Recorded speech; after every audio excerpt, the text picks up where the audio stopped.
Hi guys, welcome back to Technically Zach Nickley. I'm technically Zach Nickley, but I pronounced it that way for the intro. So 2019 was another long year, and a great year for movies. So Zach's back with another top 5 movies video, this time top 5 movies of 2019. The Academy Awards are fast approaching, and I really wanted to get this video out a little bit earlier, like the end of December, but I was compiling my list and I really wanted to see Playing with Fire to see if it would be a contender. Turns out it's not. Poster's super misleading too. So without further ado, here's the top 2019 of 5. Here's the top 5 of 2019. In no particular order. First, The Lion King, Disney's remake of its classic animated feature featuring live-action animals, really mostly CGI, but the sets look great. The actors, the cast is fantastic, and they are so game, giving it their all, genuinely enjoyable. All the songs you love are there, plus an original song that is really good. It just fit right in with everything else, and I didn't even know it was written for the film until the credits. The way the characters move during the musical numbers is just so hypnotic. It really adds some things to deepen the plot that the original kind of lacked. I was not familiar as much with the original, but this I just loved completely despite the negative reviews. Even though the titular lion doesn't show up until right at the very end, I thought it was handled really well. The only thing that I thought was weird was that he didn't have a human face like the rest of them. But I mean, other than that, 2 thumbs or paws way up. Speaking of weird, The Lighthouse is our next film. The Lighthouse, it's black and white, so not everybody's gonna be on board with it. But it's truly amazing what you can do shooting on digital these days. Cinematographer Jaron Blaschke, I hope I'm pronouncing that right, just fucking crushed it. And not to mention the beautiful but uncomfortable score from Mark Corvin. Of course, from Robert Eggers, his brother, and Robert Pattinson and Willem Dafoe. Everything just comes together to make this just one-of-a-kind movie that is so wonderful that I own it. I could just hold this instead of putting the graphic up there. I mean, it's everything I wanted from a follow-up to The Witch. It's more of that cold, soul horror, beautiful, meticulously recreated period piece with, heavily researched, period-accurate dialogue, and it's getting no love from the Academy, and I really think that is a shame because Robert Eggers is a filmmaker to watch and to finance all of his films. Just let him do whatever he wants. It's really wonderful. It's a hypnotic and haunting The Lighthouse Will Seep Into Your Bones, Peter Travers' Rolling Stone. And it's not a pioneer per se, but it's definitely keeping the flame alive of masturbation on film. There's so much masturbating going on here, and it's great. Speaking of masturbation on film, Joker.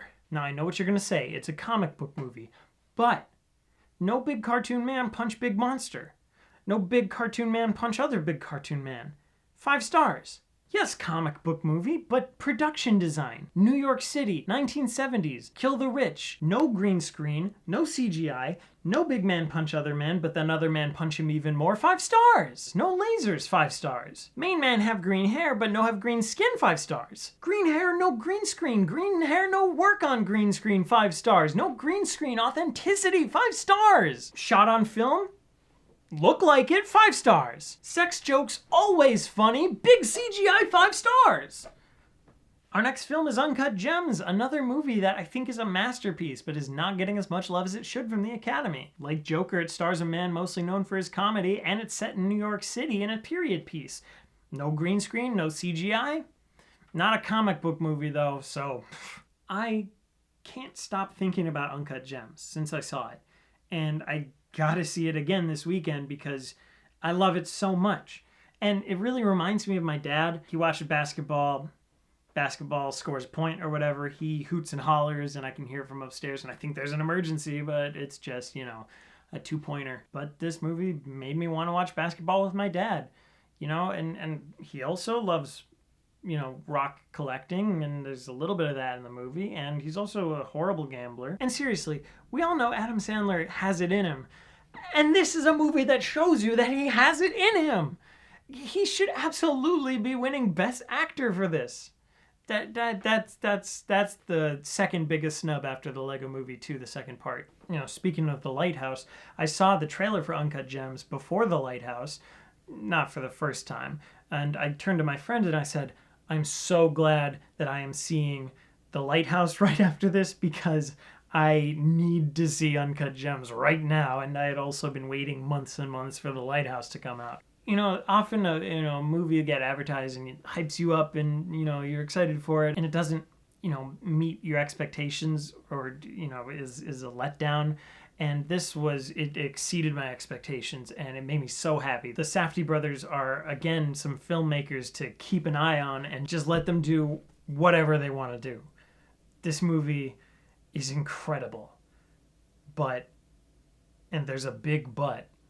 And our fifth film of 2019 is the ninth film of Quentin Tarantino. That's right, Once Upon a Time in Hollywood. This movie is 3 hours long, and it's like a big old cuddle sesh with all your favorite friends.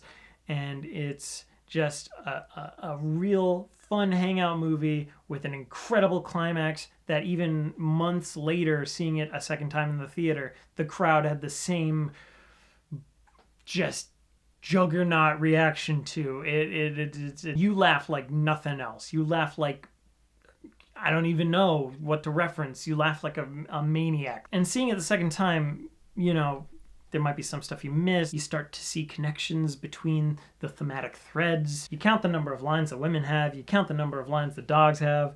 Thankfully, none.